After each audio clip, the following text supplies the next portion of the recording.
Baik, untuk pembicara pada kali ini yaitu adalah Bapak Yanuar, SPMSI. Beliau merupakan dosen di bidang ekonomi pertanian, Departemen Agribisnis, Fakultas Ekonomi dan Manajemen IPB. Beliau juga menjabat sebagai sekretaris dari organisasi Cibes IPB. Untuk riwayat pendidikan beliau yaitu S1 IPB Bogor di Fakultas Pertanian, lalu S2-nya juga di IPB Bogor juga. Untuk penelitian, beliau membuat penelitian mengenai penilaian kepuasan penggunaan alat dan mesin dalam pengembangan padi, yaitu studi kasus kabupaten dari dan Seragen. Lalu yang kedua ada analisis struktur, konduk, dan performance industri gula Indonesia. Yang lalu juga ada roadmap peningkatan daya saing koperasi susu di Provinsi Jawa Barat. Beliau juga melakukan pengabdian kepada masyarakat ya dalam bentuk Novik Sponsored NVP Tailor Made Training Marketing.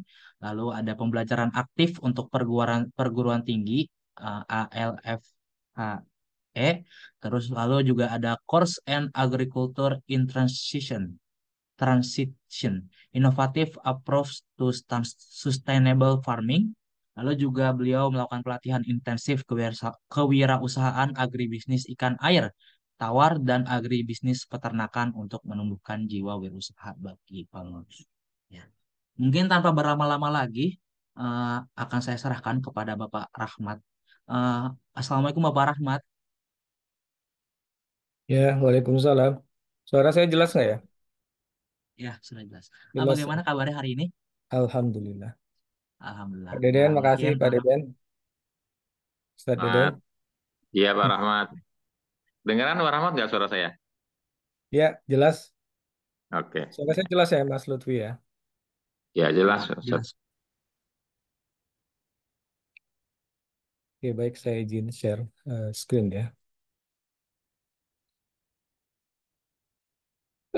Bismillahirrahmanirrahim.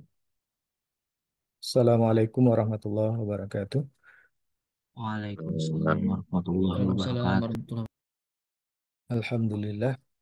Alhamdulillahilladzi alafa baina qulubina fa asbahna bi ni'mati ikhwana. Asyhadu an la ilaha illallah wa asyhadu anna Muhammadan abduhu wa rasuluh. Allahumma salli ala Sayyidina Muhammad wa ala ali Sayyidina Muhammad. Eh, Pertama mari kita panjatkan puji syukur kehadirat Allah Subhanahu wa taala atas karunia yang telah dilimpahkan, eh, termasuk nikmat kita bisa berpuasa ya, menikmati ibadah di bulan Ramadan yang sampai saat ini sudah masuk di penghujung di 29 Ramadan. Mudah-mudahan Allah menerima amal ibadah kita ya. Kemudian salawat dan salam kita sampaikan pada Nabiullah Muhammad SAW. Eh, Seperti yang sudah disampaikan oleh Mas Lutfi tadi ya, MC kita. Panggilnya Mas Lutfi ya, Mas? Iya, Ustadz. Ya. Nah, jadi eh, ini memang kerjasama dengan si BES ya dalam satu topik besar yaitu literasi tentang ekonomi Islam ya.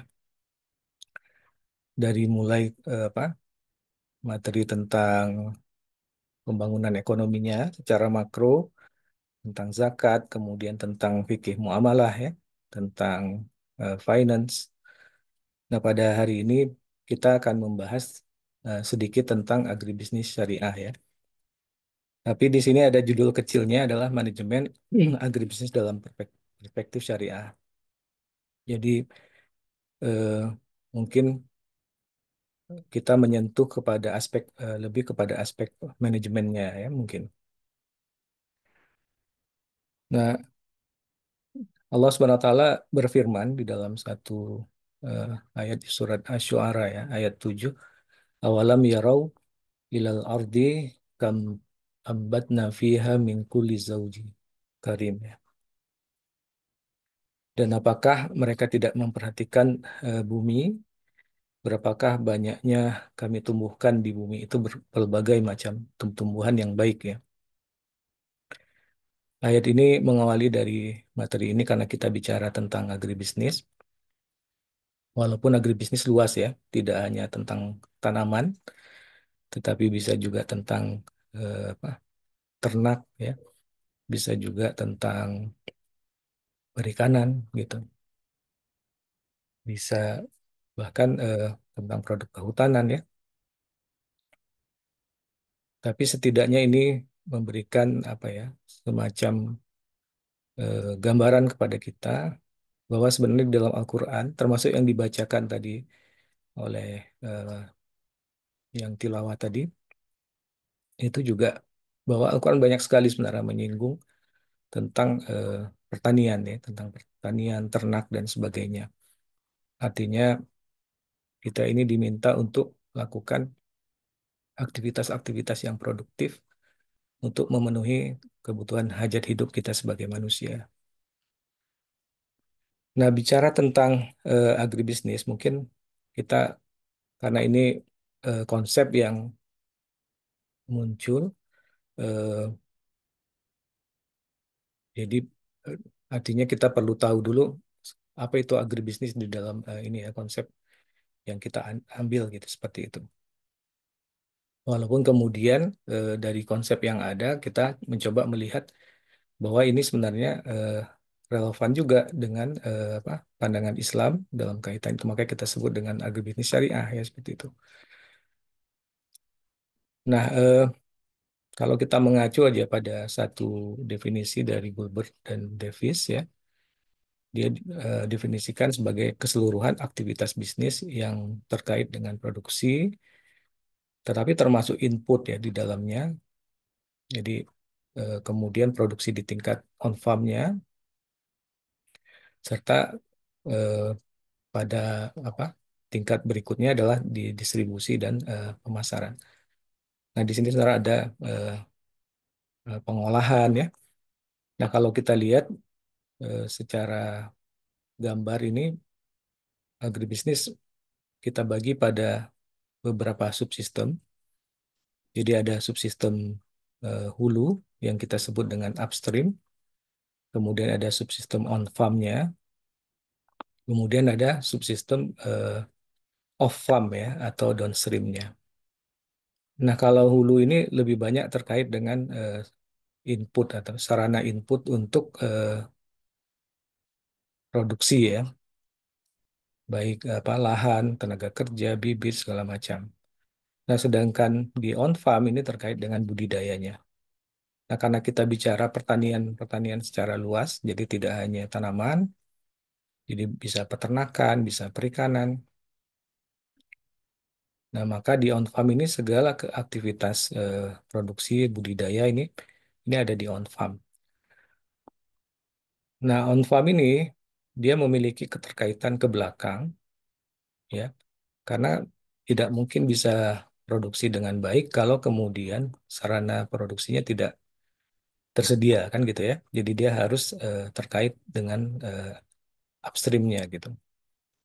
Dan demikian juga kegiatan di on farm ini juga nggak akan berjalan dengan baik kalau kemudian setelah diproduksi tidak bisa dipasarkan atau tidak bisa diolah dan sebagainya ya. Maka sangat terkait dengan hilirnya ya. Jadi dengan apakah misalnya dalam kaitan dengan pasca panen, pengemasan, penyimpanan, pemasaran ya,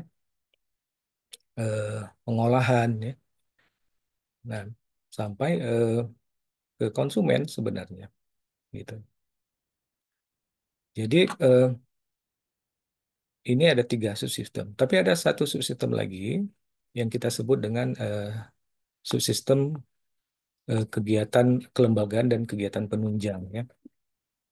Nah, kelembagaan artinya gini, aktivitas-aktivitas terutama eh, kalau kita bicara pada petani misalnya, kalau tidak didukung kegiatan penunjang, bisa jadi tidak berjalan juga ya, atau tidak didukung oleh suatu kelembagaan yang baik, nggak berjalan juga gitu misalnya. Karena bisa saja petani misalnya dia ingin memasarkan, tetapi kemudian dia tidak mampu melakukan fungsi pemasarannya, gitu kan? Nggak bisa melakukan karena keterbatasan dari petani itu.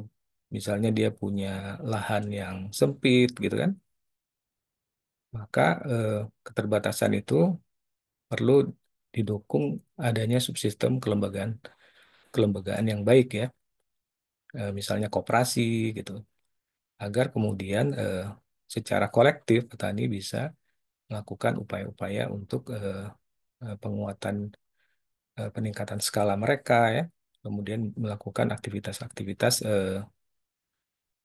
produksinya gitu, peningkatan kualitas, pengadaan misalnya eh, kendaraan untuk distribusi dan sebagainya itu bisa dilakukan tidak oleh individu petani tetapi bisa dilakukan secara kolektif bersama gitu. Nah, termasuk di dalam ini juga subsistem kegiatan penunjang ini ada eh, bank misalnya untuk mendukung apa permodalan, ada asuransi, bahkan bisa jadi ada perguruan tinggi ya untuk peningkat apa me-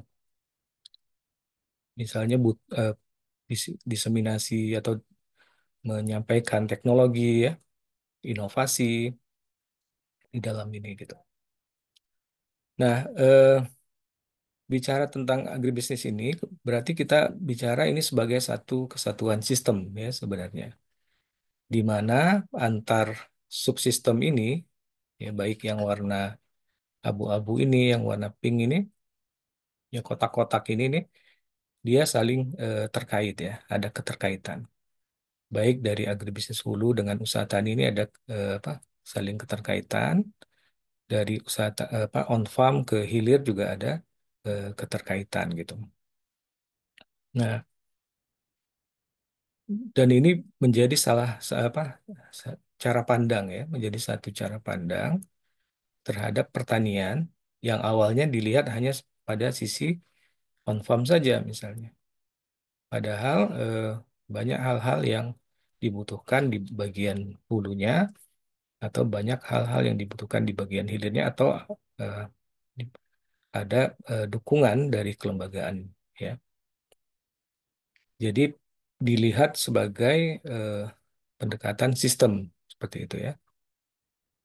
Jadi melihatnya tidak apa parsial gitu sebagai sistem. Tapi bisa juga kita melihat dalam pendekatan usaha ya, makanya disebut sistem dan usaha gitu. Jadi artinya dilihat dalam pendekatan usaha. Nah, kalau pendekatan sistem tadi kita lebih banyak bicara secara makro misalnya ya. Tetapi dalam pendekatan usaha atau manajemen maka kita bicara pada apa pendekatan eh, mikro, lebih mikro, kemudian pada aspek manajemen. Makanya disebut sebagai manajemen agribisnis. Nah, dalam apa kajian pagi hari ini mungkin eh, saya tidak akan membahas lebih banyak pada sistem ya, tetapi lebih banyak melakukan bagaimana membahas agribisnis dari perspektif apa manajemen agribisnisnya dalam perspektif Islamnya seperti itu ya. Jadi lebih banyak dari sisi pendekatan manajemen gitu. Walaupun pendekatan manajemen pun tidak lepas dari bahwa dia tidak misalnya dalam kaitan dengan produksi kan tidak sekedar produksi tetapi harus eh, juga memperhatikan ini akan dijual kemana nanti kan berarti harus ada perencanaan. Kemudian kebutuhan bahan bakunya gimana berarti atau inputnya seperti apa berarti kan dia juga harus tahu di hulunya seperti apa gitu. Nah, ini kalau kita lihat mengapa kita bicara agribisnis ya. Ini kita ambil contoh saja, misalnya di eh, subsektor perikanan ya, bagaimana eh, kebutuhan pangan itu kan akan terus ya, apalagi untuk kalau kenapa saya awali dengan perikanan karena ada istilah sekarang blue food ya. Jadi blue food ini, apalagi kalau di kita Indonesia ini kan sebagai apa disebut sebagai sektor agro maritim. Nah, maritimnya kan kita memang punya apa potensi yang luar biasa ya dengan luas laut kita yang luar biasa, yang bisa jadi 2/3-nya dari luas eh, negara apa kepulauan kita gitu kan. Luas Indonesia ini 2/3-nya adalah laut kan seperti itu gitu. Nah, potensi permintaan ikan yang luar biasa, tetapi memang kalau kita lihat juga mengalami overfishing ya, yang terus meningkat dalam kurun waktu 40 tahun. Nah, kemudian tidak selalu terpenuhi ya, makanya kemudian perlu juga ada upaya peningkatan produktivitas di aquaculture misalnya, ya, di tingkat budidaya misalnya. Nah, termasuk kemudian mengoptimalisasi lahan budidaya, pakan, ya, jalur irigasi sebagai sarana untuk aquaculture itu, gitu. Nah, ini untuk artinya karena apa, begitu besar ya permintaannya. Dan kalau kita lihat di sektor ini punya peran ya, peran yang cukup strategis, baik dalam menyediakan lapangan pekerjaan, peningkatan pendapatan eh, nelayannya, walaupun kalau kita bandingkan ya pendapatan nelayan dengan pendapatan petani, kadang-kadang eh, untuk nelayan yang apa mikro yang sangat ini dengan modal apa perahu yang kecil itu memang jauh lebih kecil ya dibandingkan petani ya, karena eh, nelayan menghadapi ketidakpastian dalam ketika misalnya musim apa angin besar kan tidak bisa turun ya ke laut. Nah, dia menghadapi persoalan-persoalan seperti itu gitu. Makanya kadang-kadang kita lihat juga di beberapa lokasi wilayah seperti NTT itu angka stuntingnya tinggi ya, walaupun anak nelayan kan seperti itu. Jadi ada persoalan-persoalan seperti itu. Tetapi ini tetap menjadi sumber ini ya untuk peningkatan pendapatan. Kemudian juga menjadi sumber pangan hewani yang bergizi tinggi ya. Jadi sebagai sumber protein, ya. Kemudian omega 3 vitamin, ya. Nah, potensinya sangat besar ya. Eh, kita di tahun 2023 aja produksi perikanan nasional mencapai 18,5 juta ton ya, dengan berbagai macam dan beberapa macam ikan tropis ya, ikan untuk wilayah tropis. Nah, kemudian itu di perikanan. Nah, di pertanian sendiri, saya kira lebih besar lagi ya potensinya dan bahkan eh, menjadi apa tempat bergantung hidup dari masyarakat kita ya, mulai dari beras, kemudian dari berbagai komoditi lain, ya. Apalagi jumlah penduduk kita semakin tinggi. Nah, ini semua eh, menjadi sangat strategis ya, apalagi di sektor pertanian ini dia mendukung apa perekonomian secara umum ya dalam kaitan dengan ketahanan pangan. Nah, beberapa komoditi kita kan komoditi yang ini ya memberikan kontribusi terhadap inflasi gitu. Jadi sehingga perlu menjadi perhatian ya. Misalnya cabai saja tuh. Itu perlu menjadi perhatian karena dia punya kontribusi terhadap inflasi. Nah, kemudian bisa untuk meningkatkan daya saing. Nah, salah satunya misalnya kalau kita bicara pertanian ini eh, pangan dan perkebunan misalnya untuk perkebunan sendiri sawit kita kan memiliki daya saing yang cukup tinggi ya. Kemudian juga menyerap tenaga kerja yang cukup besar, pengurangan kemiskinan gitu. Jadi punya peran-peran yang seperti itu. Walaupun nanti bukan tidak ada masalah ya. Ya. Nah, kemudian ini kita ambil contoh di perkebunan misalnya ya. Eh, Nah, saya ambil contoh kakao. Karena kalau sawit sudah sering dibicarakan, jadi kalau kita lihat posisi untuk produksi kakao kita di sini, nah Indonesia eh, memang ada di apa sekitar nomor 6 mungkin ya dengan jumlah produksi. Tapi permasalahannya sekarang Indonesia ini produktivitasnya cukup rendah ya, 0,2 ton per hektar gitu. Kenapa bisa terjadi ini? Karena masalah peremajaan tanamannya ya, karena sudah pada eh, tua tanamannya sehingga produktivitas rendah. Belum lagi ada faktor-faktor hama, penyakit dan sebagainya. Dan masalah klon masalah bibitnya ya. Nah, tetapi tetap kita masih masuk di dalam 10 besar apa produksi dunia.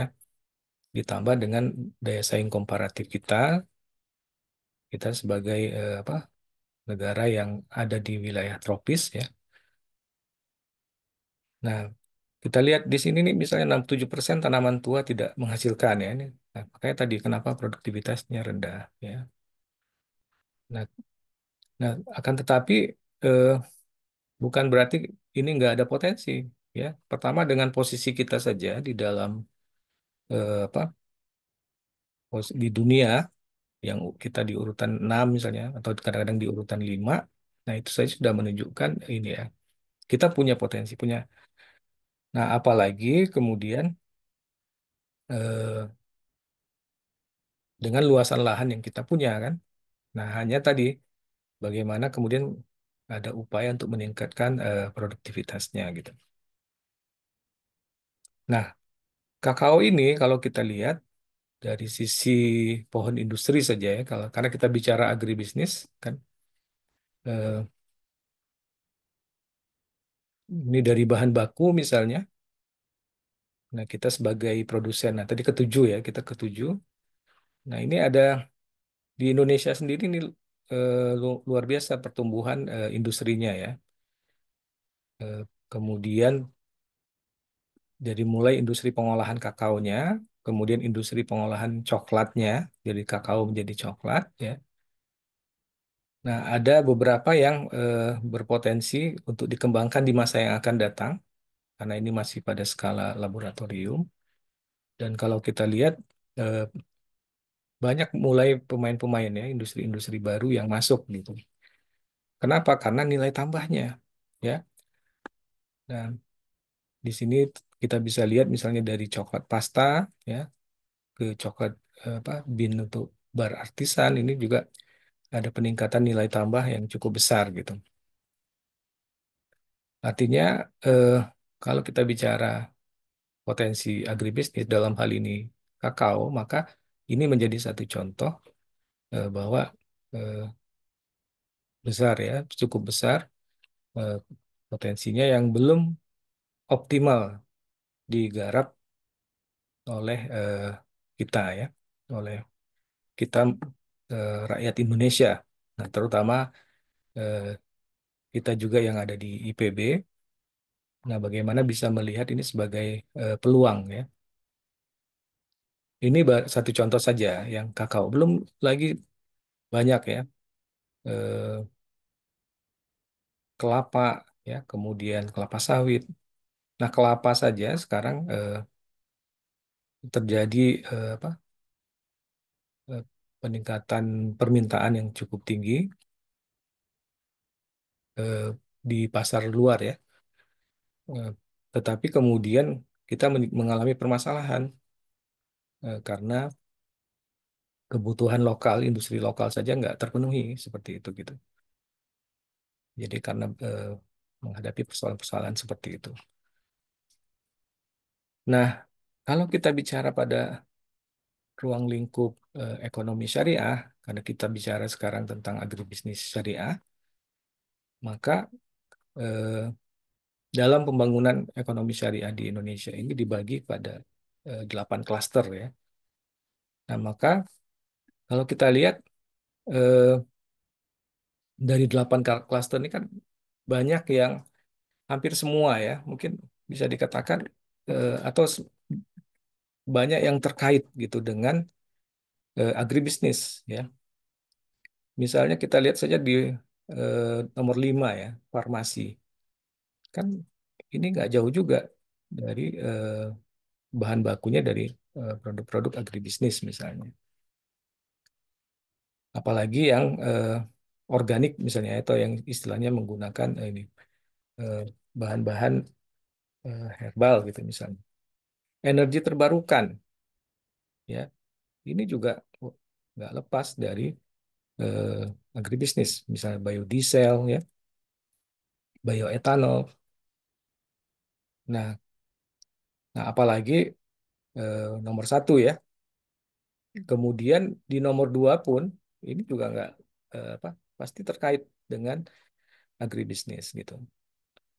Nah, kemudian di fashion juga di beberapa ada yang terkait dengan bahan bakunya yang berasal dari agribisnis. Nah, kenapa ini penting kita bicara dalam konteks agribisnis syariah? Karena misalnya kita ambil contoh untuk produk halal saja ya, untuk produk halal kan kita bicara produk halal sekarang kan nggak di end product saja gitu. Jadi produk halal untuk saat ini, apalagi untuk Indonesia sudah mulai eh, melihat produk halal dari supply chain-nya misalnya kan. Maka penting sekali kita memahami eh, dalam apa pendekatan agribisnis gitu. Karena untuk menghasilkan suatu end produk yang halal, maka kita harus bisa trace ya, trace dari eh, di mana bahan bakunya dan sebagainya. Makanya eh, bisa saja suatu restoran dipertanyakan kehalalannya, misalnya ketika kemudian menggunakan bahan baku dari suatu proses yang kemudian tidak halal, kan seperti itu. Maka kita melihat eh, ini sesuatu yang sangat terkait ya antar klaster misalnya. Nah, kalau bicara di agribisnis berarti antar subsistemnya juga kita harus bisa melihat bahwa ini ada keterkaitan karena kita bicara halal tidak hanya pada end produknya tetapi juga pada supply chain-nya. Nah, sehingga mengapa misalnya kalau petani di on farm dia memproduksi perlu diperhatikan faktor kehalalan dalam proses produksinya karena itu akan terkait dengan yang nanti akan dikonsumsi ya. Nah, walaupun kita bicara juga dalam pemahaman halal ini kan ada yang sifatnya eh, halal dalam kandungan zatnya ya kan seperti itu gitu. Tetapi ada beberapa yang memang terbawa ya zat tersebut gitu ya sampai ke proses selanjutnya. Nah, sejauh mana kemudian zat tersebut bisa hilang dan sebagainya. Nah, ini mungkin menjadi bahan kajian ya. Nah, kemudian bicara agribisnis juga kita bicara di dalam ekosistem eh, karena terkait dengan agribisnis syariah, kita bicara juga dalam ekosistem ekonomi dan keuangan syariahnya gitu ya. Nah, nah kalau kita lihat misalnya pelaku-pelakunya kan dari mulai di sini ada usaha ultra mikro, mikro, usaha kecil, usaha menengah, korporasi ya. Nah, semua ini kan kemudian apa menjadi satu bagian dari sistem keseluruhan di dalam pembangunan ekonomi syariah itu sendiri. Nah, sehingga memang ini perlu saling mendukung ya, perlu kolaborasi dan sebagainya. Nah, termasuk dalam hal ini kalau kita bicara dalam konteks agribisnis sebagai usaha tadi, maka dia juga kan berarti ada di sini nih bisa aja eh, agribisnis ada petani dalam kaitan usaha ultramikro atau usaha mikro, ada pengolah ya, kemudian ada distributor dan sebagainya ya, yang kemudian mereka semua apa, terkait dengan berbagai aspek ya, dalam kaitan dengan finance, tetapi dalam pembiayaan pun kemudian terkait dengan regulasi terkait pembiayaan itu sendiri, terkait dengan teknologi misalnya dan sebagainya.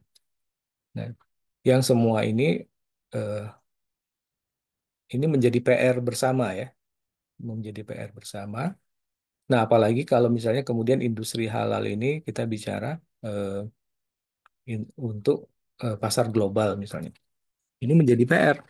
Bagaimana kegiatan produksi ya eh, bisa kemudian masuk ke dalam pasar global dengan memenuhi berbagai ketentuan ya, persyaratan dari kualitas bahkan termasuk halal compliance-nya seperti itu. Nah, bahkan PR di dalam sistem ekonomi ini adalah bagaimana mengangkat ini yang paling bawah di piramida terbawah ini mustahik untuk menjadi muzaki ya, supaya mereka yang pada posisi mustahik ini kemudian bisa terangkat, terberdayakan, bahkan mereka kemudian bisa menjadi muzaki ya. Nah, ini kan apa dilakukan ya. Makanya di sini ada social finance, misalnya ada lembaga zakat, wakaf dan sebagainya yang mensupport, yang kemudian bergerak bersama apa melakukan pemberdayaan-pemberdayaan. Nah, karena kita bicara di agribisnis juga pada eh, mereka yang bergerak di agribisnis gitu pemberdayaannya secara social finance. Nah, kalau kita lihat eh, ini kan masih artinya masih banyak PR ya, masih banyak isu yang dialami oleh agribisnis gitu.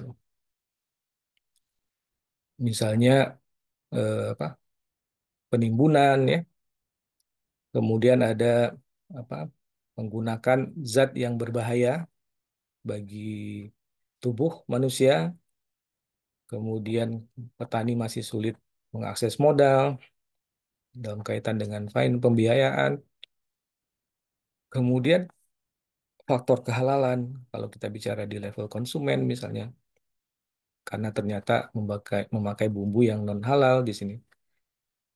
Nah, ini persoalan-persoalan yang terjadi ya, ketidakadilan misalnya petani menerima harga yang apa rendah dan sebagainya. Jadi kita bicara atau berhadapan dengan isu-isu yang ini terus terjadi ya di. Nah, sehingga eh, kita melihat eh, sebagai apa ya umat Islam gitu, maka perlu ada satu eh, sistem ya yang kita bisa terapkan ya, yang penerapannya bisa dimulai di berbagai aspek gitu ya. Nah, termasuk di aspek manajemennya misalnya. Nah, mengapa ini penting ya? Eh, ada beberapa eh, landasan ya kalau kita lihat misalnya di dalam surat di 30 ayat 41 eh, Allah SWT berfirman zaharal fasada fil barri wal bima kasabat aidin nas liyuziqahum eh, ba'dalladzi amilu la'allahum yarji'un. Jadi telah tampak kerusakan di darat dan di laut disebabkan oleh karena perbuatan tangan manusia ya. Jadi Allah menghendaki agar mereka merasakan sebagian dari akibat perbuatan mereka agar mereka kembali ke jalan yang benar. Atau pada ayat lain di surat Al-Baqarah misalnya, dan apabila mereka dikatakan pada mereka janganlah berbuat kerusakan di muka bumi, la tufsidu fil ar, mereka menjawab sesungguhnya kami justru orang-orang yang melakukan perbaikan. Ingatlah sesungguhnya mereka lah yang berbuat kerusakan tapi mereka tidak menyadari ya. Innal mubazirina kana ikhwana syaitan wa kana syaitan syayat eh, wa kana syaitanu li rabbihi kafura ya. Sesungguhnya orang-orang yang boros itu adalah saudara setan dan setan itu sangat ingkar pada Tuhannya. Nah, ini beberapa peringatan ya mengapa kemudian perlu ya ada kajian-kajian atau ada bagaimana kita melakukan upaya-upaya ya termasuk di dalam apa, mengembangkan agribisnis syariah misalnya untuk mencoba mengatasi persoalan-persoalan ini tadi nih ya. Nah, kenapa bisa apa urgensinya ya? Karena kalau kita lihat prinsip dari ilmu syariah ini kan pertama memberikan kemaslahatan ya. Jadi artinya menolak kemudaratan, kemudian mengambil manfaat dan me- ini memberikan pelindungan karena maksud syariahnya kan ini sebenarnya ya. Perlindungan terhadap apa? Agama, din, terhadap jiwa ya, nafs gitu, terhadap keturunan, terhadap akal, terhadap harta ya. Jadi memberikan ini. Jadi bagaimana supaya misalnya dengan penerapan syariah ini agama, din ini bisa dapat dilaksanakan dengan baik. Kalau tadi kita bicara tentang apa?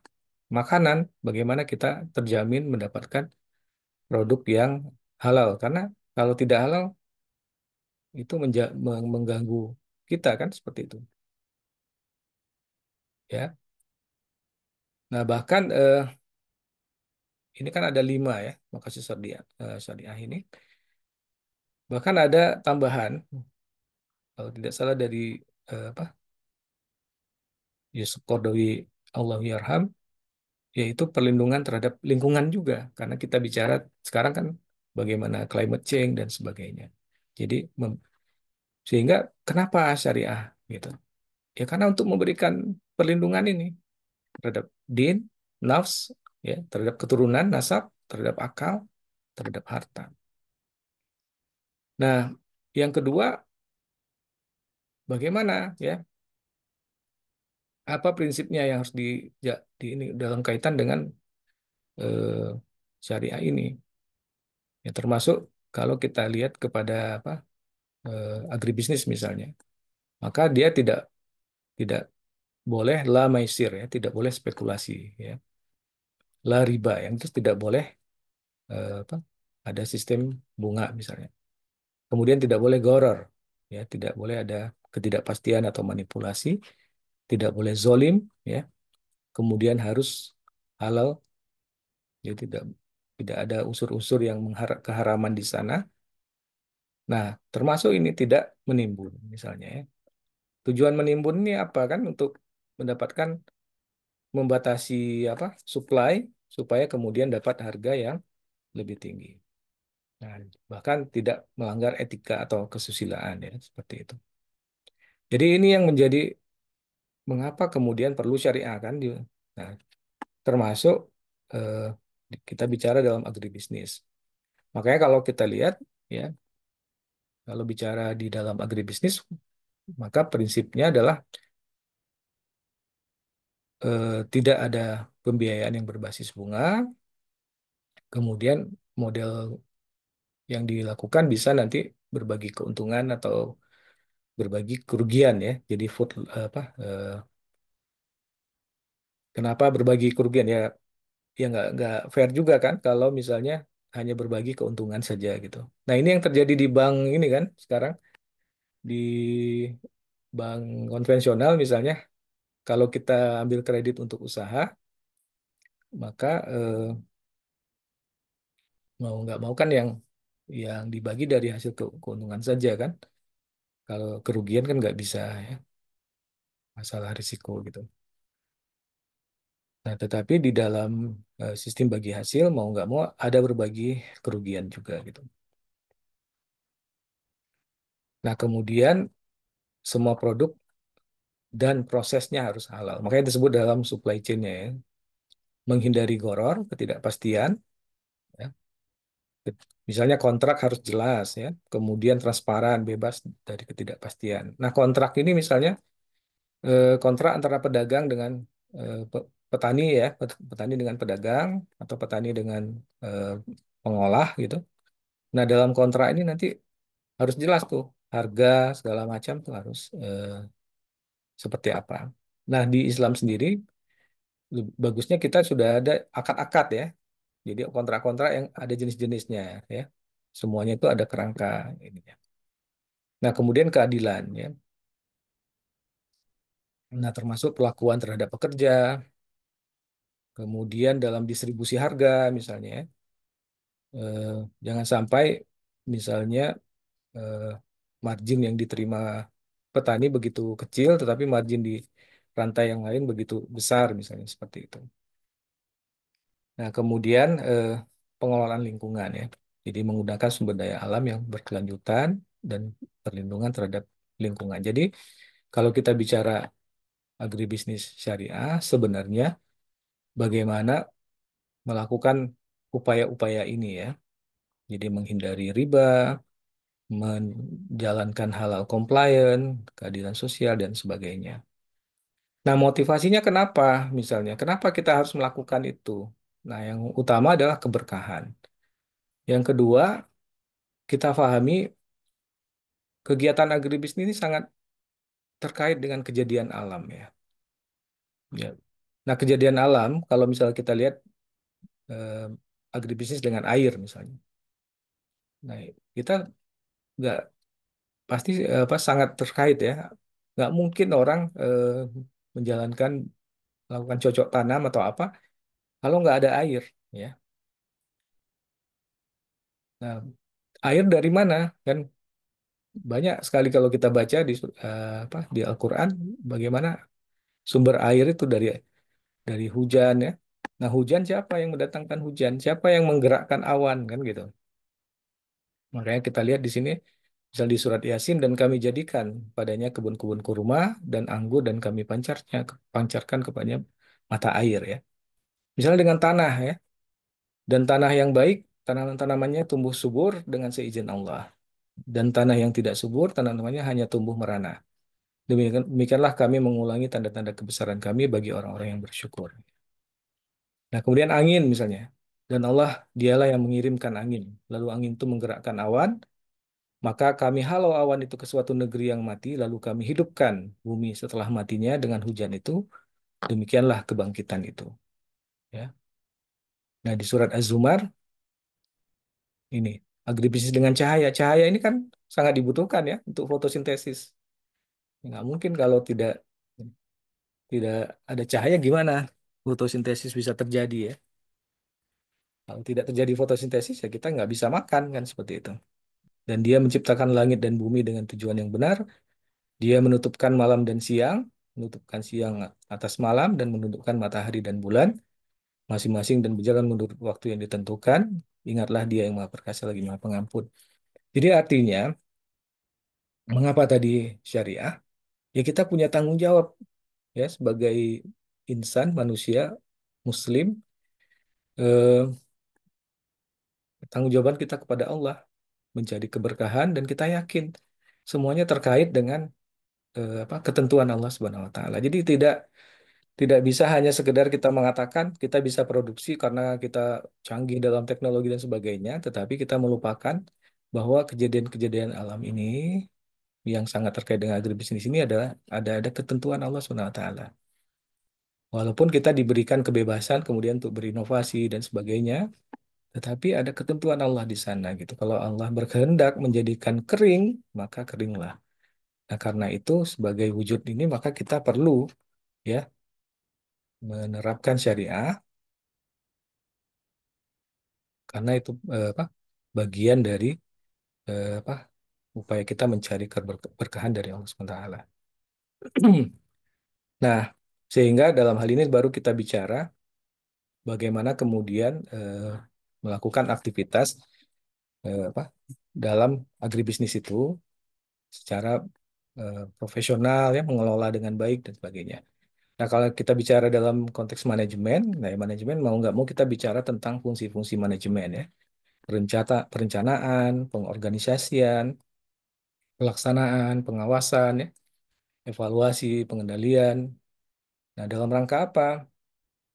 Ya apa memberdayakan apa sumber daya organisasi yang ada dalam hal ini perusahaan misalnya dari sisi sumber daya manusianya, modal, materi, teknologi ya. Nah, input yang kita punya, bagaimana supaya produksi apa eh, bisa dihasilkan pada waktu yang tepat, misalnya kapan mulai tanamnya. Nah, itu kan perlu perencanaan dan sebagainya ya. Dan itu menuntut dilakukan secara profesional. Dalam arti profesional ini benar, rapi, jelas, terarah ya, tertib ya, teratur. Makanya kita juga perlu memahami perintah dari Rasulullah ya, yang dikatakan bahwa sesungguhnya di hadis riwayat Tabrani ini Allah sangat mencintai orang yang jika melakukan pekerjaan dilakukan secara itqan ya, tepat, terarah, jelas dan tuntas. Kemudian tinggalkan oleh engkau perbuatan yang meragukan menuju perbuatan yang tidak meragukan. Jadi eh, jelas ya, sudah jelas apa yang harus di. Nah, ini menyangkut profesionalitas di dalam manajemen ya. Nah, bahkan di dalam pengorganisasian misalnya, kalau kemudian dalam hal staffing ya, di dalam apa, siapa yang akan mengerjakan, ini juga ada rambu-rambunya kan. Misalnya di hadis Bukhari dikatakan apabila sebuah urusan diserahkan bukan pada ahlinya, maka tunggulah saat kehancurannya. Nah, kemudian jika melakukan suatu pekerjaan, maka pikirkanlah akibatnya. Jika perbuatan itu baik, teruskan. Jika perbuatan itu buruk, maka berhentilah. Nah, artinya dalam manajemen ini juga berbasis kinerja ya. Jadi ada evaluasi bagaimana kinerjanya. Kemudian kalau ternyata tidak ini diteruskan atau tidak nih. Kalau baik bisa diteruskan misalnya. Bagaimana? Atau perbaikannya apa yang bisa dilakukan ya. Jadi artinya eh, eh, sebenarnya Islam sudah mengatur ya, sudah memberikan rambu-rambu nih di dalam konteks manajemen. Apalagi kita bicara di sini dalam aktivitas agribisnis gitu. Nah, kemudian dalam produksi misalnya. Nah, produksi ini kalau kita bicara tadi produksi budidaya ya, apakah di pertanian, perikanan, peternakan ya. Nah, ini eh, tadi ada pada subsistem on farm tadi ya di dalam budidaya. Nah, Al- Allah SWT melalui firman-Nya di dalam Al-Quran menganjurkan tuh, misalnya untuk kita meningkatkan produktivitas ya, memperbaiki kualitas gitu. Di surat Al-Baqarah Allah SWT berfirman, "Hai sekalian manusia, makanlah yang halal. Lagi baik dari apa yang terdapat di bumi, janganlah kamu mengikuti langkah-langkah syaitan. Karena sesungguhnya setan itu musuh yang nyata bagimu." Ya.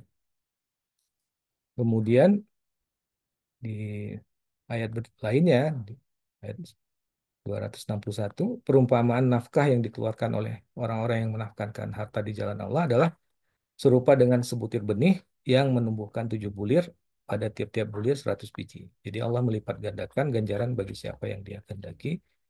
Allah maha luas, ya karunia lagi maha mengetahui. Nah, kemudian ada juga manajemen produksi dalam agroindustri ya. Ini kalau tadi misalnya di budidaya menghasilkan bahan baku, nah ada juga nih kegiatan produksi di dalam pengolahan ya. Ini ya di subsisten eh, hilir tadi ya, di industri misalnya. Nah, ini kan perlu perencanaan ya, memahami bagaimana bahan bakunya, jangan sampai terlambat dan sebagainya.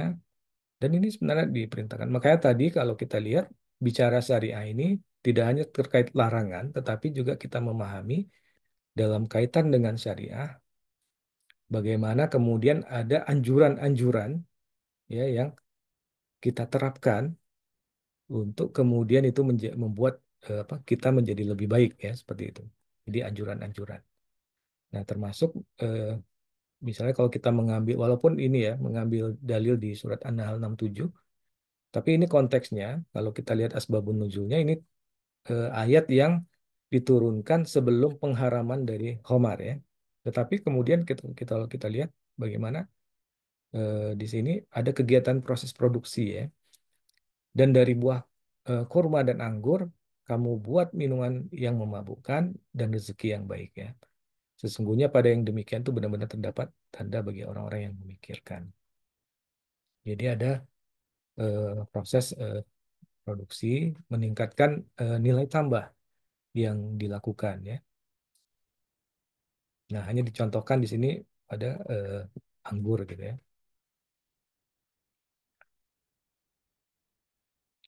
Nah, kemudian bagaimana dengan eh, karena bicara manajemen, kemudian manajemen pemasaran.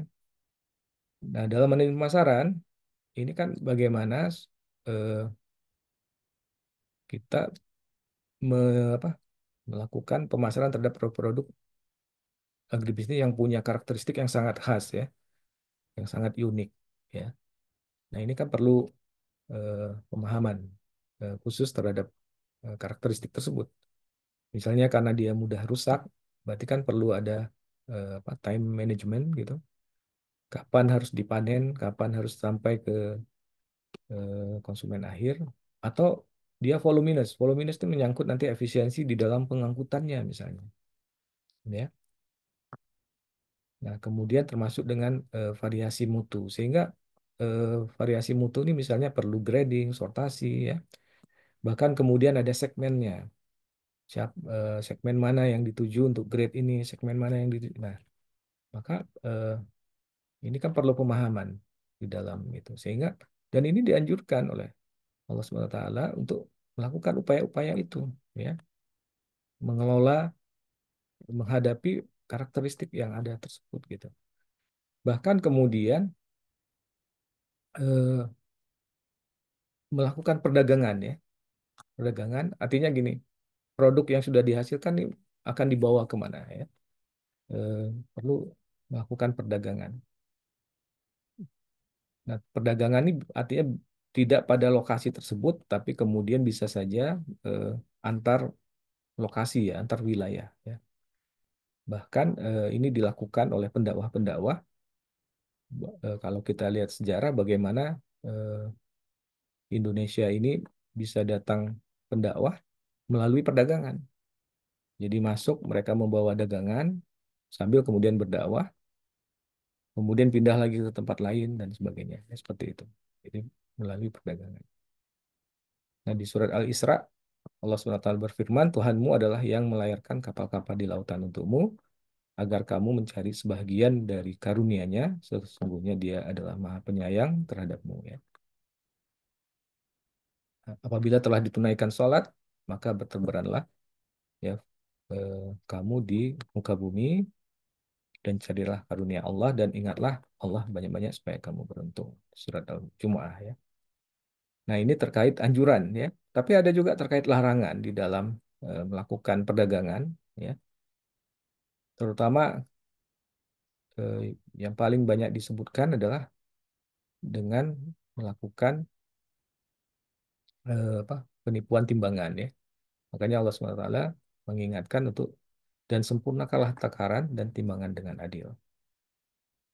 Atau memberikan peringatan, celaka besarlah bagi orang-orang yang curang, yaitu orang-orang yang apabila menerima takaran dari orang lain, mereka minta dipenuhi, dan apabila mereka menakar atau menimbang untuk orang lain, mereka mengurangi.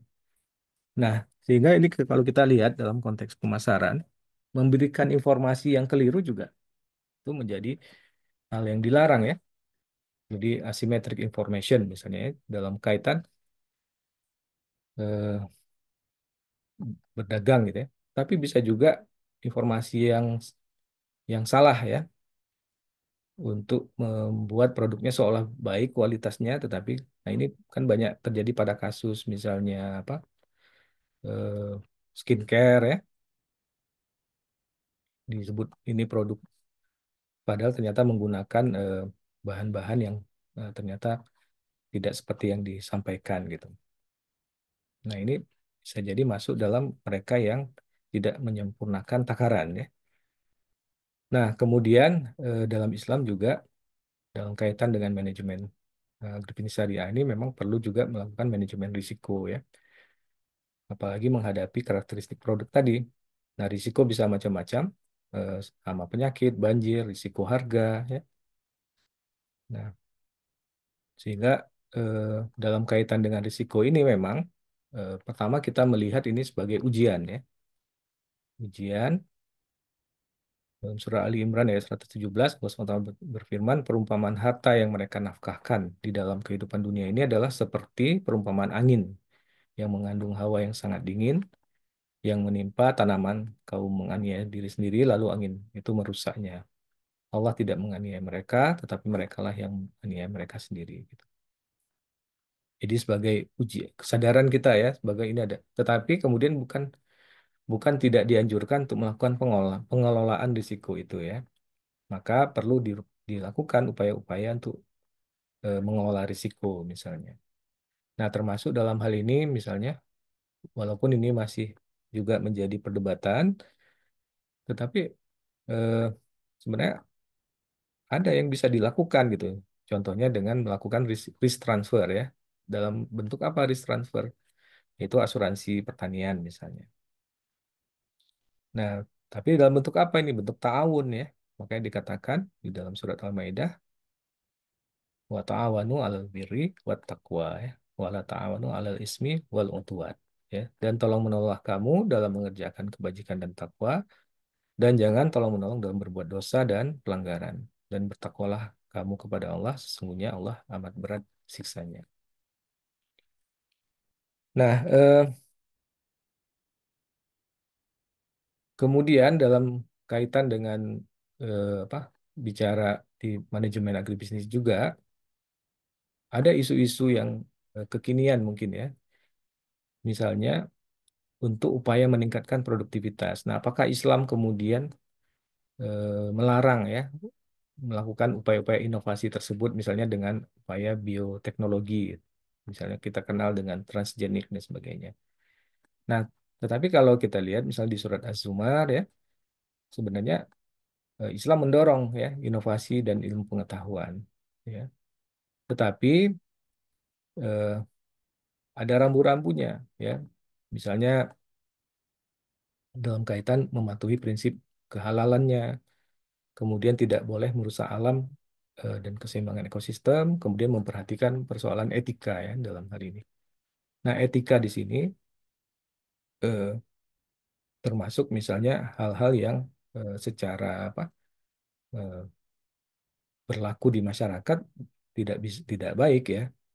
Ya, nah, bahkan di beberapa referensi termasuk yang apa yang dilakukan pada eh, manusia misalnya atau pada hewan ya misalnya ada beberapa yang dianggap masih belum bisa diterapkan karena itu melanggar. Tetapi kalau pada tanaman eh, dianggap tidak bertentangan dengan etika misalnya seperti itu. Nah, tapi kita lihat di sini yang jelas bahwa inovasi itu sebenarnya didorong ya. Eh, Bahkan Allah tinggikan ya orang yang berinovasi yang memiliki ilmu. Jadi barang siapa yang menempuh jalan untuk mencari ilmu, maka Allah akan memudahkan baginya jalan menuju surga. Nah, kemudian bagaimana dengan, karena ini terkait agribisnis, bisnis apakah, bagaimana dengan keuntungan ya? Nah, maka keuntungan juga dibolehkan dengan prinsip apa, halal dan berkah ya. Kemudian jujur didapatkan.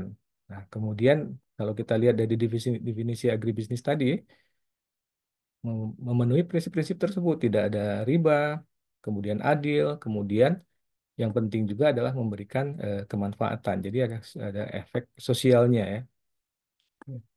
Jadi sebaik-baik manusia adalah yang paling bermanfaat bagi manusia lainnya.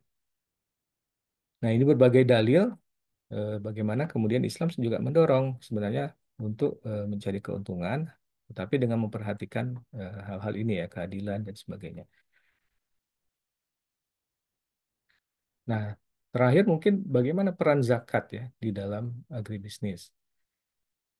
Nah, karena kita bicara di sini terkait dengan agribisnis syariah, maka ini menjadi bagian dari ekosistem itu sendiri ya. Maka zakat bisa menjadi motivasi untuk memaksimumkan produktivitas dari kegiatan agribisnis itu. Karena eh, goalnya tadi kan supaya dia kemudian terlepas dari mustahiknya, terberdayakan. Nah, sehingga eh, tingkat pengeluaran zakat ya, karena kan zakat ada zakat dari pertanian. Jadi bisa sebanding dengan tingkat produktivitas di sektor agribisnisnya gitu. Karena apa, usaha yang dia lakukan. Jadi semakin tinggi produktivitas sektor agribisnis, maka semakin tinggi pula zakat yang dikeluarkan ya, zakat.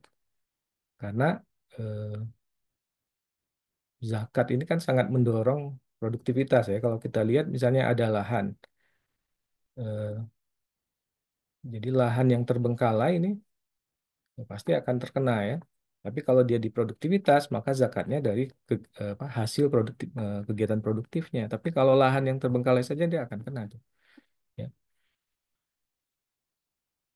Nah, tentu saja ini menghadapi banyak tantangan ya di dalam penerapannya agribisnis syariah ini.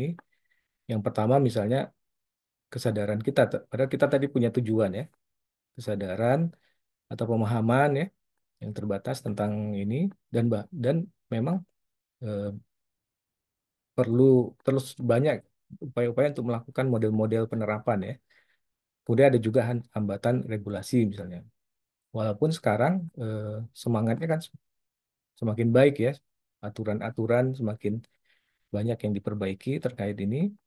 Kemudian juga bisa eh, dalam kaitan dengan akses terhadap pembiayaan.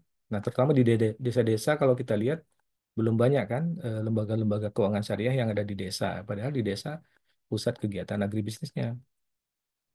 Nah, bagaimana kemudian ini bisa makin banyak lembaga-lembaga keuangan syariah yang ada di sana. Nah, termasuk mengembangkan model-model eh, pembiayaannya ya. Nah, kemudian kesenjangan dari infrastruktur sendiri. Nah, kemudian selintas mungkin Bapak Ibu ada beberapa model ya yang kita lihat ini dari beberapa kajian yang dilakukan. Misalnya kalau di sini eh, ada model yang menerapkan pembiayaan dengan penghelanya itu off taker ya, jadi perusahaan pembeli ya. Jadi memang pembiayaan akan efektif kalau kemudian eh, si petani yang dibiayai tersebut sudah diarahkan kepada off-taker, ya, pembeli dari hasil produknya, karena itu bisa meminimalisir risiko gitu, seperti itu. Nah, maka di dalam ini nanti akad yang digunakan akad salam ya, akad apa? Nah, walaupun ini belum banyak berjalan ya, karena terkendala dengan peraturan misalnya ya di dalam ini. Nah, kemudian ada juga yang di Al-Ittifaq ya. Nah, ini bagaimana model agribisnis dengan koperasi pesantren ya. Jadi di dalam eh, pengembangan koperasi pesantren ini maka ada 4 pilar utamanya ya, tata kelola, ekonomi, sosial, dan lingkungan. Jadi bisa memperhatikan semua aspek ya. Nah, di sini dengan dia sebagai eh, koperasi, maka dia kemudian punya kemampuan untuk berkolaborasi dengan banyak pihak ya, banyak mitra ya. Dan dan implikasinya di sini bisa meningkatkan pendapatan petani ya 6 sampai 55% ya. Eh, ini kasus pada dari 2022 ke 2023 itu ada peningkatan.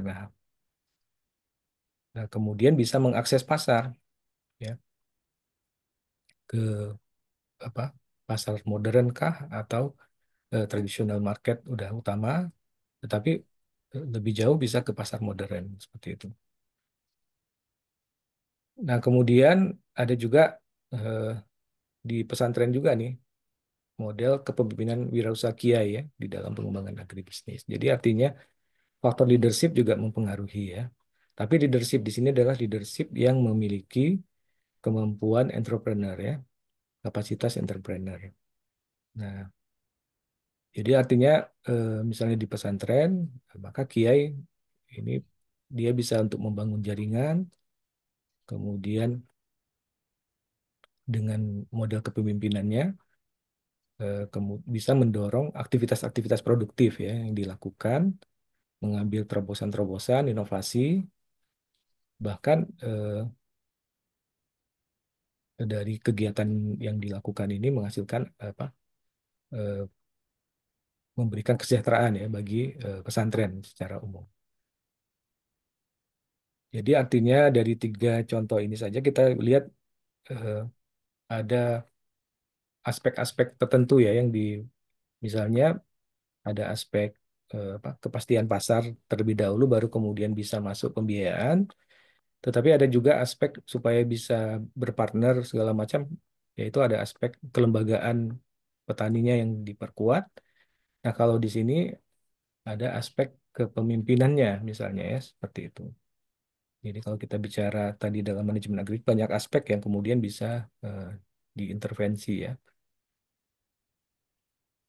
Nah, kemudian aspek etika juga menjadi penting ya di dalam bagaimana eh, nilai-nilai Islam itu sendiri bisa menjadi faktor pendorong ya di dalam penerapan. Makanya dalam orasi Pak Anggito Abimanyu itu menyebutkan bagaimana perkembangan Islam ekonomi syariah di Indonesia ini salah satu pendorongnya adalah aspek kepatuhan ya, kepatuhan yang dilakukan, keinginan untuk menerapkan syariat seperti itu. Nah, artinya berarti kan perlu di sini yang diintervensi adalah bagaimana mendorong orang semakin paham dan kemudian mau patuh kan seperti itu. Nah, kemudian ini yang dilakukan Basnas ya. Ada juga model yang seperti ini, eh, Santripreneur, dan banyak intervensinya di pertanian ya. Ini di beberapa kegiatan-kegiatan yang punya implikasi untuk peningkatan kesejahteraan mereka, kemudian juga eh, menyentuh spiritualitas mereka juga ya. Karena tidak hanya kesejahteraannya yang didorong, tetapi bagaimana bisa menyentuh spiritualitas mereka juga. Nah, di IPB sendiri ada juga model ini nih. Ini yang diperkenalkan Prof. Lukman di Botani, BPRS Botani ya, disebut dengan model kolaboratif botani. Nah, bagaimana ini ada kolaborasi berbagai pihak. Nah, kemudian eh, BPRS ini membiayai koperasi syariah model Gremin yang mereka ini banyak bersentuhan dengan anggota-anggota petani-petani, UMKM dan sebagainya. Nah, sehingga kemudian bisa untuk pengembangan usaha berbasis masyarakat di sini dan di sini juga ada beberapa yang sudah langsung dihubungkan juga dengan alumni sebagai off-taker ya, seperti itu. Jadi di sini kalau kita lihat ada nilai tambah dan pengembangan pasar, ada himpunan alumni yang ikut terlibat ya. Nah, walaupun ini masih terus untuk dikembangkan ya, diperbaiki, dievaluasi ya. Nah, kemudian ada juga koperasi syariah ya. Ini lebih besar lagi di Jabung. Bagaimana koperasi syariah ini anggotanya adalah petani dan peternak sapi perah ya, petani tebu. Dan ini sudah merambah ke, artinya ini lebih agribisnis lagi nih, dari hulu ke hilir ya. Sudah dari mulai penyediaan koperasi itu bisa memfasilitasi untuk penyediaan sarana produksi, kegiatan produksinya, bahkan kemudian pemasarannya, pengolahan. Jadi dia sampai punya unit olahan, ya, selain menjual ke industri, industri pengolahan, bahkan punya apa? Industri gula juga, ya, punya industri pengolahan untuk tebu untuk jadi gula. Nah, kemudian dengan berkooperasi juga bisa menggaling kemitraan yang cukup banyak dengan berbagai pihak ya, perguruan tinggi segala macam. Jadi artinya ini model-model yang eh, banyak dilakukan secara mikro, tetapi kemudian ini kita berharap semakin bergaung besar dilakukan di banyak ini mendukung agribisnis secara sistem nanti ya. Nah, hanya problemnya bagaimana ini bisa terkoordinasi dan semuanya apa dilakukan dengan landasan tadi ya syariah gitu.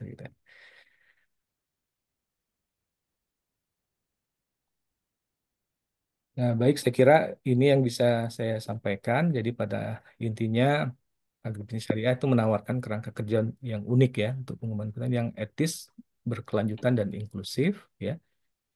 Kemudian selaras dengan prinsip-prinsip Islam. Kemudian dalam hal ini zakat menjadi penting ya karena dia bisa memotivasi. Nah, kemudian kolaborasi antar pemerintah berbagai pihak ini menjadi apa kita perlukan ya untuk memperkuat ekosistem ekonomi syariah, terutama dalam hal ini agribisnis syariah. Saya kira demikian. Mohon maaf kalau waktunya cukup panjang. Saya kembalikan ke MC.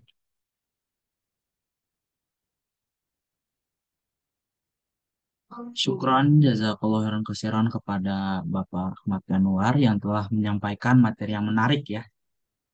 Mungkin selanjutnya yaitu sesi diskusi bagi para jamaah sekalian yang merasa ingin menyampaikan pendapat ataupun pertanyaan dapat melakukannya dengan mengangkat tangan melalui React ataupun bertanya melalui chat. Mungkin saya dulu Ustaz. Tadi sempat apa ingin bertanya Ya, terkait silakan. topik ini.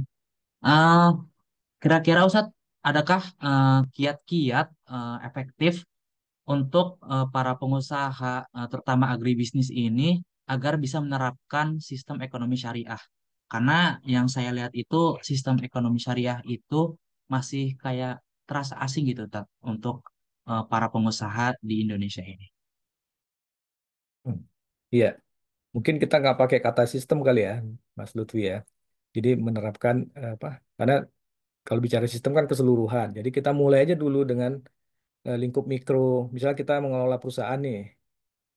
Nah, ketika kita mengelola perusahaan agribisnis, artinya bergerak di pertanian, apakah pertanian sempit atau luas gitu, saya kira kita bisa mulai dari yang prinsip tadi tuh, ya, misalnya kira-kira menerapkan riba apa enggak, kemudian goror apa enggak gitu kan.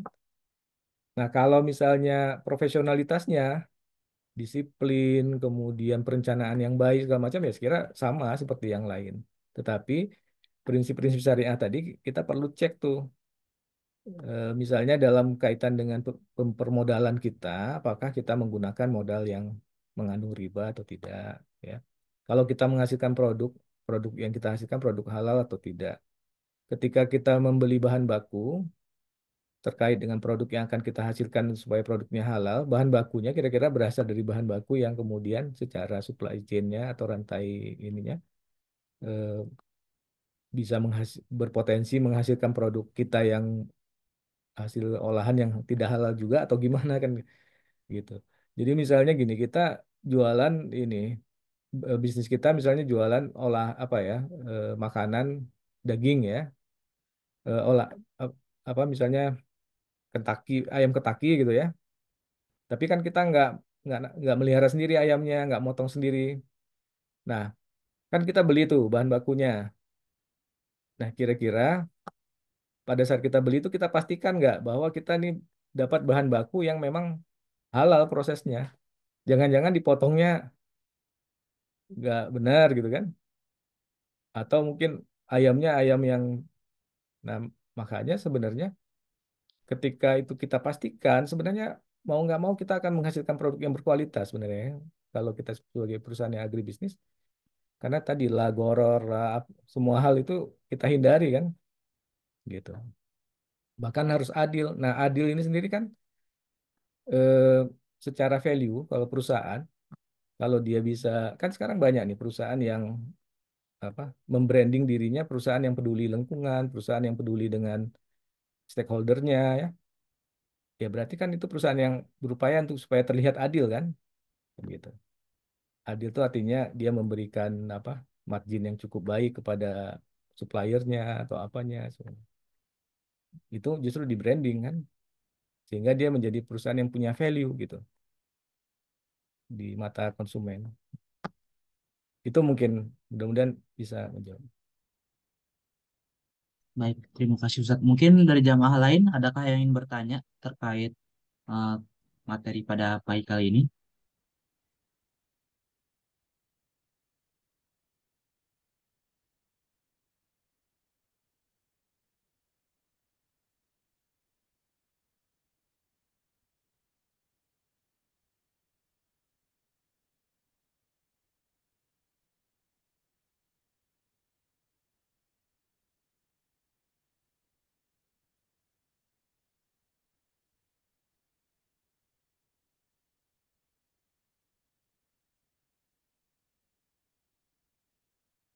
Mungkin habis iktikaf semuanya nih. Oh, baik.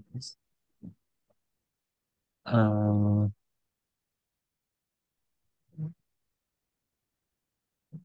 ah, izin Ustadz untuk membacakan. Agribisnis perlu kolaborasi yang kuat dari hulu sampai hilir. Bagaimana menguatkan kolaborasi ini? Ya, Pak Gunawan ya, saya setuju. Eh, Makanya bisa dimulai dari ini ya, dari komunitas misalnya ya. Dari komunitas atau ada ini, ada kalau kita sebut ini dirijennya ya, yang mengorkestrasi gitu.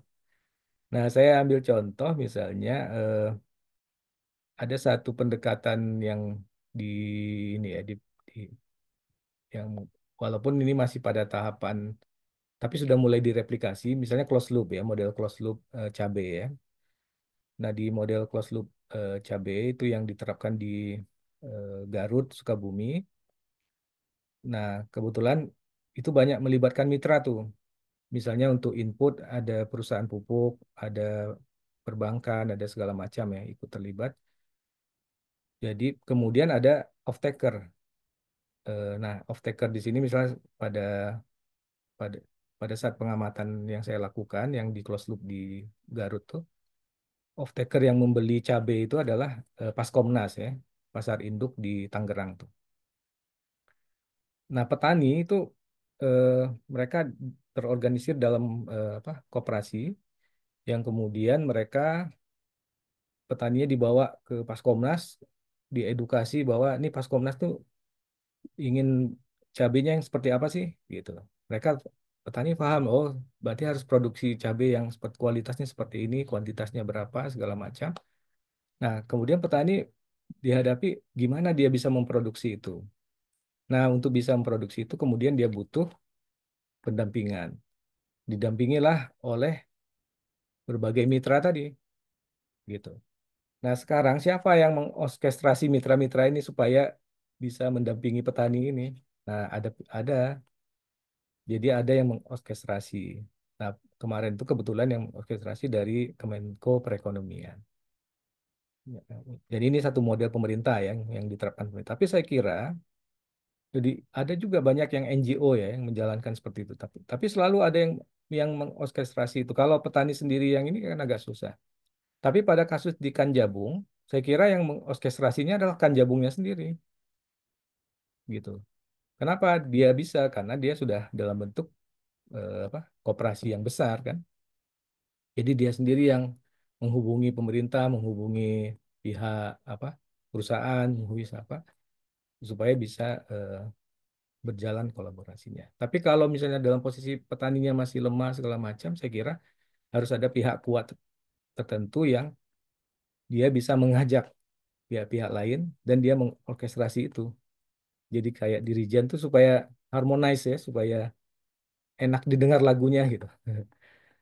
Karena kadang-kadang masing-masing kan ada kepentingan. Nah, kalau nggak bisa diorkestrasi, kadang-kadang nanti bubar gitu. Saya kira, tapi saya sepakat kolaborasi itu penting sekali ya. Nah, kemudian ini ada lanjutan ya. Kebijakan regulasi di Indonesia mendukung. Kalau saya lihat eh, trennya makin mendukung ya.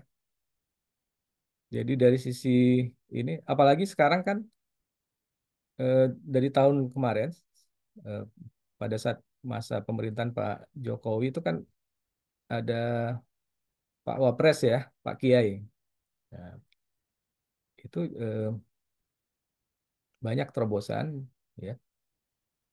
Nah, jadi eh, dari sisi peraturan juga kalau kita lihat banyak undang-undang yang eh, mendukung ya, mendukung ke arah perkembangan gitu. Walaupun yang disasar kan masih umum nih, tetapi eh, terkena ke arah pengembangan.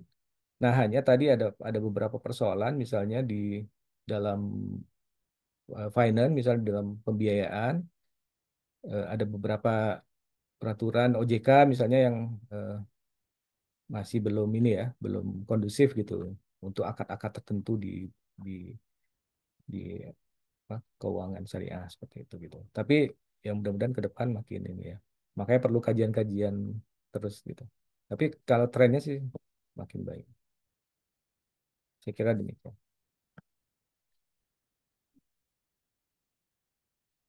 Apalagi sekarang ada KNEKS disebutnya ya, Komisi Nasional Ekonomi dan Keuangan Syariah. Itu yang mengkoordinir kepala-kepala daerah, kemudian menteri-menteri ya. Kalau di daerah eh, di bawah gubernur gitu, kalau di ini di bawah apa eh, presiden langsung ya. Hanya memang pas di pemerintahan yang terbaru ini memang ada sedikit perubahan. Saya kira demikian Mas Lutfi. Baik, terima kasih Ustadz atas jawabannya. Mungkin dari jawaban tersebut mengakhiri ya untuk oh ada lagi. Di agribisnis skala industri penting, harus pasarnya juga skala kelas dunia. Kalau tidak akan kalah dengan korporat agribisnis kelas dunia. Ya, ini mungkin sedikit pendapat dari Ya, Bapak Gunawan Holu. jadi memang bagaimana dengan manajemen. Jadi artinya jangan sampai disebut manajemen apa agribisnis syariah, tapi kemudian nggak profesional. Jadi tetap eh, profesionalitas tuh tetap menjadi ini ya, sehingga bisa berdaya saing ya, menghasilkan kualitas yang baik, kemudian tetap efisien ya. Walaupun tadi jangan hanya mengejar efisien, tetapi kemudian melabrak banyak hal ya. Jadi menjadi tidak adil ke petani gara-gara kita pengen efisien katanya kan petaninya. Tapi kan kalau kita pikir dalam kalau kan gini ya, apa-apa yang didukung oleh nilai syariah ini sebenarnya mendukung keberlanjutan kan seperti itu. Jadi artinya tidak bertentangan dengan prinsip-prinsip keberlanjutan. Keberlanjutan ini artinya dari sisi sosial, dari sisi ekonomi, dan dari sisi lingkungan gitu. Eh, jadi artinya eh, tetap profesional, tapi kemudian juga harus peduli terhadap sosialnya, karena itu anjuran, ya, anjuran. eh, Artinya secara syariat malah dianjurkan kan gitu. Jadi saya sepakat. Baik. Mungkin adakah lagi yang berpendapat atau bertanya? Kami tunggu di waktu 7 lebih dari 2.30. Oh, dari Bapak Bayu Aryawan. Mungkin boleh Bapak untuk on mic.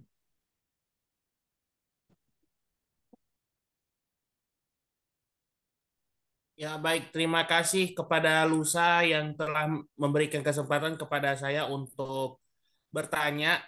Bismillahirrahmanirrahim. Yang terhormat Pak Saper, kemudian ada Pak Ryan, dan juga kepada Dek Lusa, salam kenal sekali lagi. Saya Ahmad Bayu Aryawan, fresh graduate S2 Peternakan, Fakultas Peternakan di Universitas Salo Oleo Kendari, Sulawesi Tenggara. Mohon izin bertanya Pak Ryan, eh, untuk dapat mendukung program halal ini, kira-kira itu bagaimana bentuk-bentuk pengawasan yang dapat menciptakan ekosistem halal menjadi salah satu ekosistem yang perlu diperhatikan dalam meningkatkan kenyamanan dan meningkatkan keselarasan produk dengan gaya hidup. Itu yang pertama. Kemudian yang kedua itu mempersoalkan tentang rantai pasok. Untuk mencapai rantai pasoknya ini kan ada peran-peran dari setiap aktor yang terlibat dalam kesuksesan daripada eh, pengembangan produk ini. Yang jadi pertanyaan adalah eh,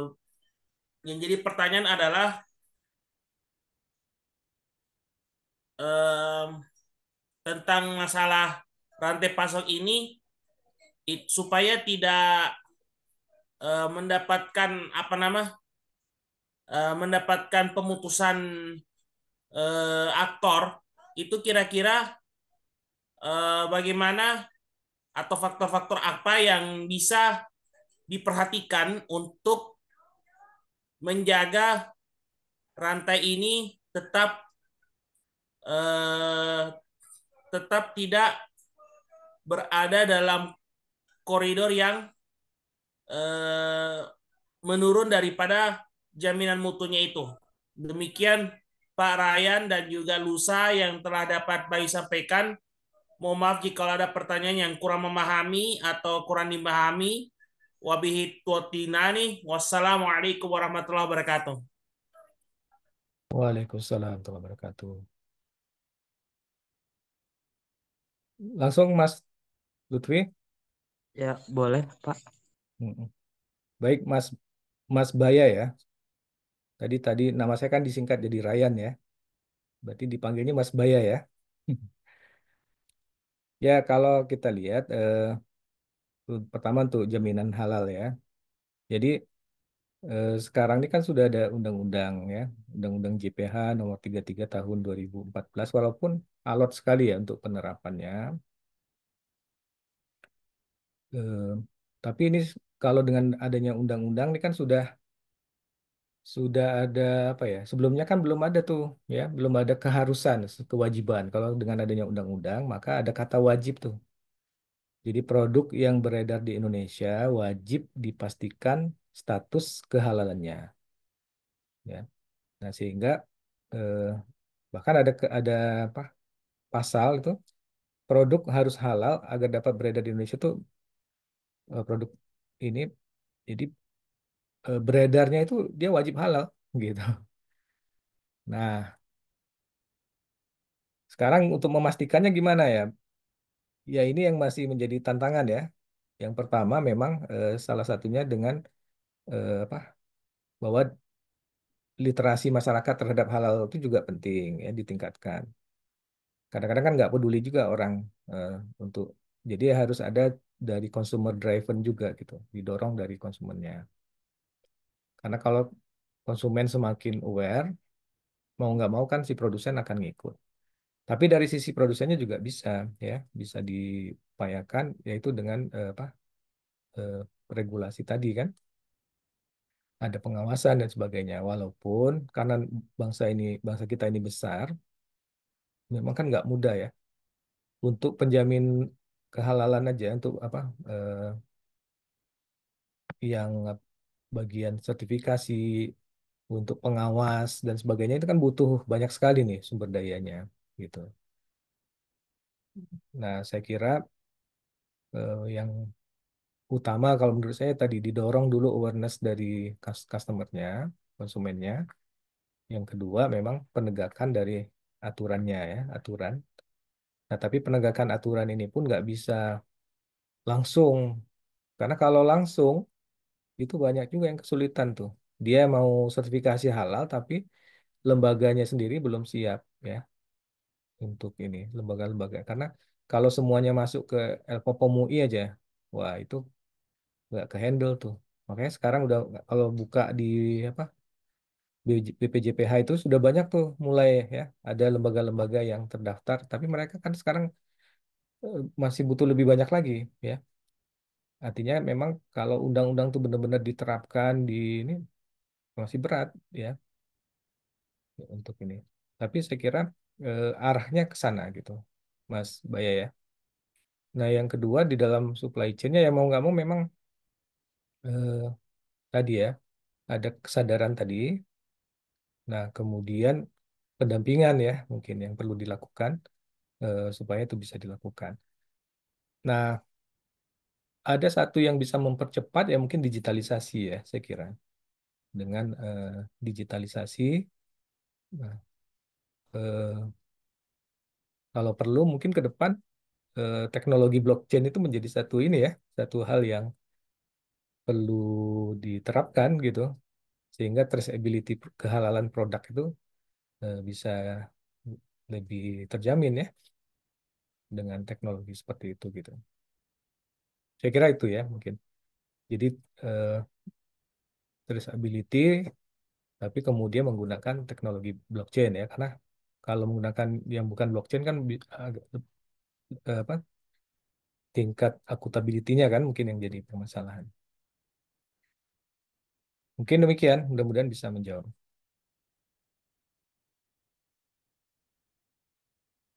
Baik, terima kasih kepada Bapak Rahmat Januar yang sudah memberikan jawaban. Apakah menjawab dari Bapak Bayu Aryawan? Ya, baik Lusa. Em, untuk masalah tentang bagaimana kita dapat menyikapi hal ini, tentu kita sikapi dengan lapang dada dan legowo. Artinya dengan adanya bagaimana kita dapat meningkatkan produktivitas usaha kita secara baik, maka perlu ada penopang atau penegak dalam membentuk usaha yang dapat sesuai dengan kebutuhan. Tetapi ini yang menjadi salah satu apa nama penyambung lidah dalam apa kompleksitas halal ini adalah toyibanya. Tetapi toyiba di sini dia tergantung pada bagaimana kita dapat merancangkan usahanya.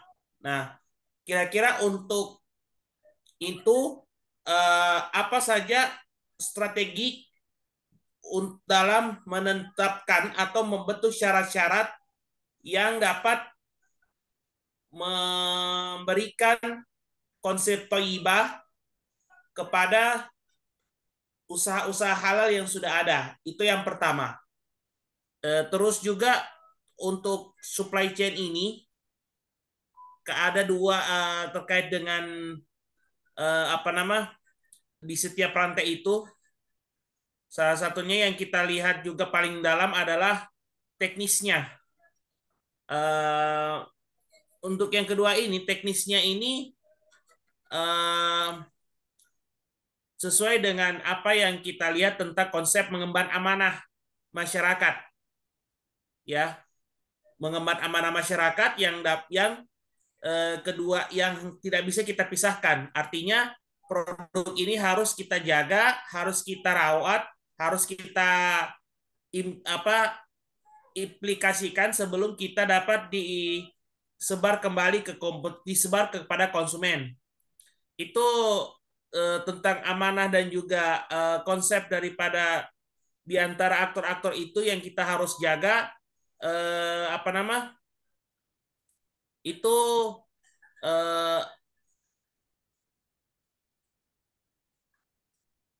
apa nama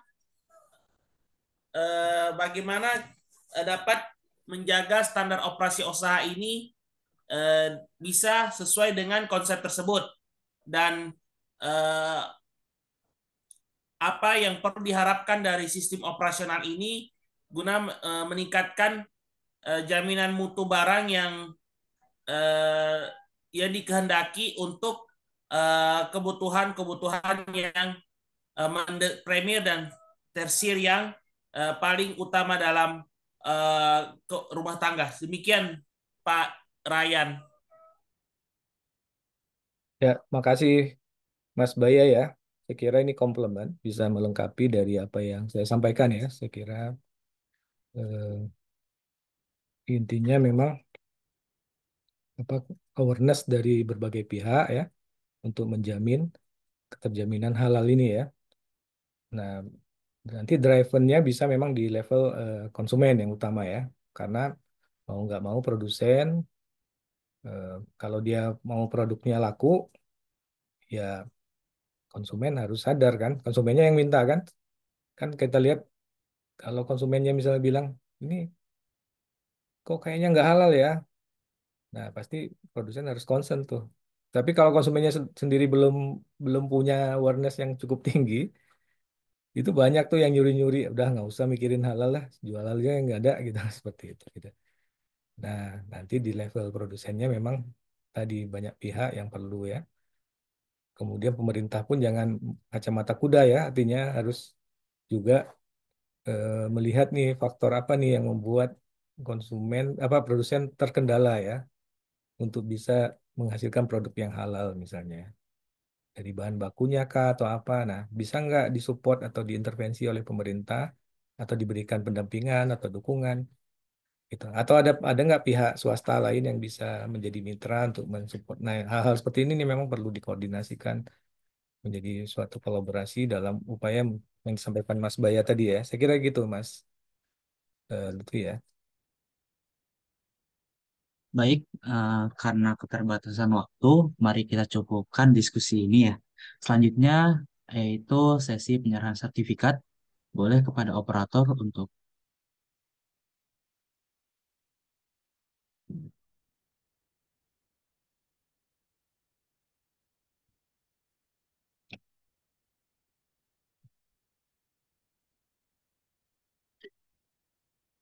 baik, Bapak, Bapak Rahmat Januar, mungkin ini ada sedikit apa ya penghargaan yaitu berupa sertifikat kepada Bapak yang diterbitkan oleh Masjid Al-Huria IPB atas penghargaan atas penyampaian sebagai pemateri untuk kajian inspirasi Ramadan pada hari ini. Mohon untuk bisa diterima.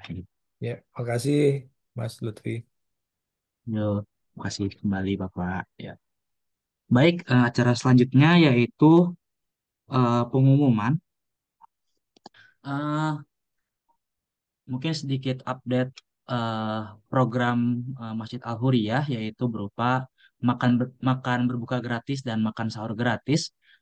Masjid Al-Huriyah IPB Dramaga menyediakan makan berbuka gratis dan makan sahur gratis yang telah terhimpun sebesar 4 yang telah tersalurkan melalui paket yaitu makan berbuka gratis sebanyak 17.750 dan makan sahur gratis sebanyak 6.700. Total dana yang terhimpun sebanyak 459.552.185 dengan total penggunaan 455.550.550 rupiah dengan dengan saldo surplus sebanyak 4.002.185 rupiah. Ya. Mungkin bagi para jamaah yang sudah berdonasi, kami ucapkan terima kasih atas donasinya. Semoga amal ibadah atas donasi tersebut diterima Allah Subhanahu wa taala. Amin. Selanjutnya,